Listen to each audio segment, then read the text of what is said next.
अस्सलाम वालेकुम। करिकुलम में हमारा नेक्स्ट टॉपिक करिकुलम मॉडल्स है।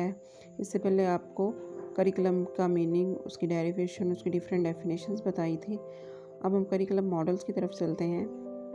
उससे पहले हम करिकुलम मॉडल की डेफिनेशन देख लेते हैं, या अगर ये पूछ लिया जाए कि करिकुलम मॉडल्स क्यों डिज़ाइन किए जाते हैं, तो उसको इस तरह से डिफ़ाइन करेंगे। Curriculum models are designed to provide a base for decisions regarding selection, structure and sequencing of educational experiences.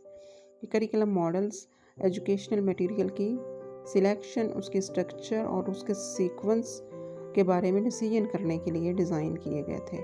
Curriculum models जो हैं वो टीचिंग और लर्निंग एक्सपीरियंसेस, उनको मिला के एजुकेशनल एक्सपीरियंसेस भी हम कह सकते हैं, उनको बेसिकली ऑर्गेनाइज करने के लिए और उनको सीक्वेंस करने के लिए और उनकी एवेलुएशन के लिए बनाए गए थे। There are 4 models of curriculum: Tyler model, Hilda Taba model, Wheeler model and Lawton model.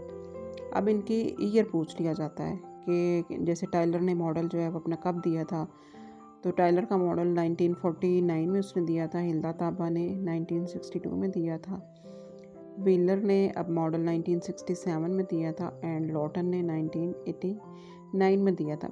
अब इसको याद करने का क्या तरीका है, मैंने ऊपर एक सेंटेंस लिखा है, तुम हो वही लेकिन, कि टाइलर का मॉडल 1949 में सबसे पहले पेश किया गया, तो उसके लिए तुम का वर्ड यूज़ किया गया है।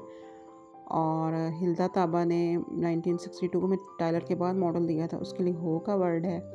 व्हीलर ने 1967 में मॉडल दिया था, उसके लिए वो ही का लफ्ज़। और लॉटन ने 1989 में मॉडल दिया था, उसके लिए लेकिन। तो व्यूअर्स, इसी तरह आप लोग जो मॉडल है, जो भी आपसे पेपर में पूछा जाए, उसकी सही डेट, इसको सेंटेंस को तुम हो वही लेकिन इससे निकाल सकते हैं।